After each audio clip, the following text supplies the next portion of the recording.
Bonjour, cœur de pirate. Bonjour. Voici les francopholies de La Rochelle, avec l'ambiance évidemment, la musique, évidemment les balances des artistes. On est dans une ambiance festival. C'est une ambiance que vous aimez beaucoup, Béatrice? Oui, quand même, surtout La Rochelle, c'est génial parce que ça se passe en ville. Et c'est vraiment, on dirait que toute la ville est avec le festival et que ça devient un avec le festival. C'est vraiment super. On vous a vu sur scène avec une robe incroyable, hein? Oui, on peut dire ça. La robe a fait plus parler d'elle que le spectacle, mais c'est tant mieux. C'est tant mieux, c'était l'effet voulu. Oui, c'est-à-dire que vraiment, l'envie toujours de surprendre, c'est ça, cœur de pirate. C'est un petit peu ça qu'on retrouve avec le nouvel album, on va en parler. Ouais, en fait, c'est l'important, je pense que c'est d'amener justement le public ailleurs, de surprendre le public toujours. Et puis, ouais, j'avais envie de faire quelque chose qui était une continuation naturelle, pas juste de rester au piano et puis de faire de la pop. Je pense que c'est mon premier vrai album pop. Ouais. L'album, ça va s'appeler Rose. Oui. Il va sortir bientôt. Il y a une première chanson, s'appelle Oublie-moi. Laisse-moi tomber. Ouais. C'est marrant parce que Blonde aussi, ça commençait le premier single, ça s'appelait Adieu. Donc, comme quoi, on est dans la thématique, mais là, c'est pour autre chose. Mais oui, c'est pas ce que je veux qui arrive pour de vrai, mais c'est ce que je raconte aux garçons en question dans la chanson. Et oublie-moi.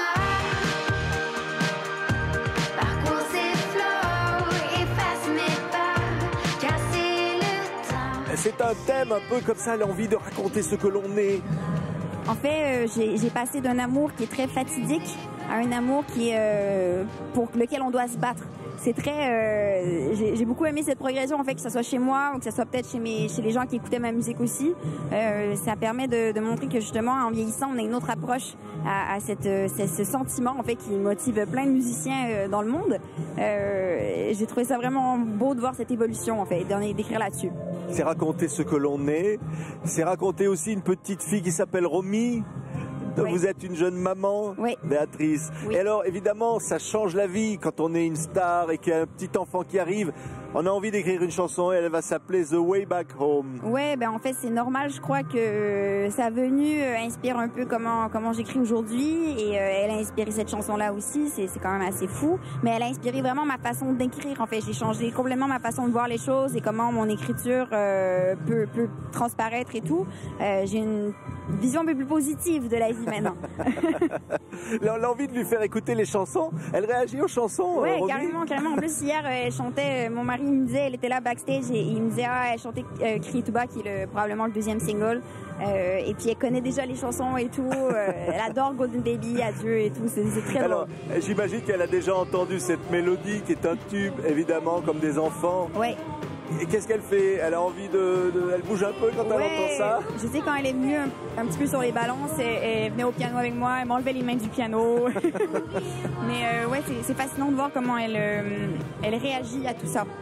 C'est beau parce que sur le nouveau disque, il y a aussi une chanson qui raconte les rapports avec ses parents, avec vos parents.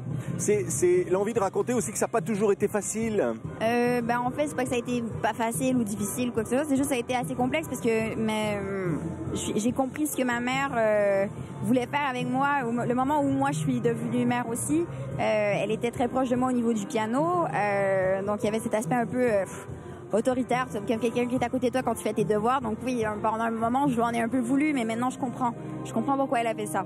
Ouais, c'est aussi rappeler que votre papa vous surnommait le tigre. Oui, mon père me surnomme le tigre, c'est vrai. Non, mais c'est vrai que tous vos mecs, ils vous ont donné des noms d'animaux. Ah ouais? J'ai lu ça dans une interview, c'est vrai ou pas? Non, ben je sais pas, oui, il y en a eu quelques-uns, mais c'est pas très grave. Oui, non, mais dans la vie, c'est-à-dire que il y a des rencontres comme ça, c'est toujours des choses qu'on a envie de raconter après, de se mettre au piano. Vous avez commencé le piano à l'âge de 3 ans, hein? Ouais, en fait, pour moi, la musique, ça reste quand même une thérapie personnelle. Ça reste une façon pour moi d'exprimer mes sentiments et de faire face à mes problèmes et de les comprendre. Mais je raconte des histoires aussi. J'adresse mes problèmes en chanson aussi. Quand j'ai quelque chose à dire à quelqu'un, je le fais en chanson. C'est vraiment fascinant de voir comment ça m'a aidé. C'est de dire, mais là, c'était l'album d'avant, Blonde. Je suis une blonde qui s'est toujours fait larguer à un moment donné. Ben ouais, et puis je sais pas si je me suis toujours fait larguer, mais c'est sûr que j'ai eu des relations un petit peu spécial. Donc, et après, bon, c'est normal, hein, quand t'as 19-20 ans, tu peux pas avoir une relation très sérieuse à ce moment-là. En fait, je suis sûre qu'il y en a qui en ont à ce moment-là, mais bon, moi, c'était pas mon cas. Et du coup, de voir justement la progression avec cet album, justement, qui m'amène dans un truc vraiment plus sérieux et comment ça m'a inspiré, c'est fascinant. Et aussi, ce qui raconte la célébrité, c'était pas facile finalement de vivre tout ça. Il y a presque eu un moment une descente, c'était... Non, mais il y a une descente évidente parce que ce qui se passe, c'est que quand on est musicien, c'est qu'on vit des hauts et des bas constants. Et forcément, sur le moral, ça vient pas détraquer quelque chose, mais à un moment donné, tu dois crasher à un moment ou un autre. Et moi, j'ai pas vécu de dépression, c'est pas vraiment ça. C'est juste qu'il y a eu des grands moments de solitude quand même, parce que j'étais toute seule à vivre ça. Ouais. Malgré le public, malgré l'affection du public. Et tout, mais ça, c'est pas ça. En fait, quand t'es en concert, ça va. Et quand tu vois les gens et comment ils réagissent bien, c'est génial. Mais c'est quand t'es tout seul. Et là, c'est genre, oh non, il y a plus personne. Qu'est-ce que je fais? Oh, là, tu te remets en question. Mais non, aujourd'hui, avec le recul, avec le fait que j'ai quand même grandi là-dedans, je suis capable de faire la part des choses. Et puis, je suis très reconnaissante. Je me verrais pas faire autre chose aujourd'hui. Ouais. Mais alors, quand on disait inventer autre chose, c'est-à-dire prendre un peu le public à rebrousse-poil, faire une musique un peu plus pop, en anglais aussi, avec des chansons en anglais sur cet album. D'ailleurs, la première chanson, elle sort à la fois en anglais et en français. Ouais, ben en fait, il faut se mettre en danger. Hein. Il faut faire des choses comme ça. Moi, en fait, chaque album, je me remets en question. Celui-là, je me suis vraiment remise en question. Je me suis dit, je vais me donner un vrai défi. Ça s'appelait Rose, voilà déjà. Voilà, hein, c'est ça. Très belle fleur hein, sur la couverture. Merci, merci. La rose noire. Ouais. Non, mais c'était important pour moi vraiment de me remettre en question et de me lancer ce défi-là. C'est dire d'être vous, d'être Béatrice aussi derrière Cœur de Pirate.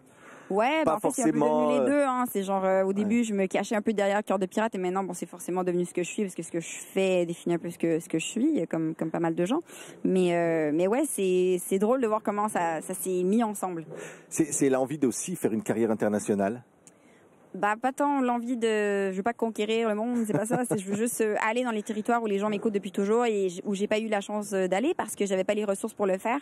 Et là, avec cet album-là, je crois que je vais avoir assez de réseau pour pouvoir y aller. Pour aller au Brésil, en Amérique du Sud, au Japon peut-être, je sais pas. J'aimerais bien. Ça va être formidable, hein. Ça s'appelle Rose. On aura l'occasion d'en parler. Il y aura une tournée en France, évidemment, à la fin de l'année.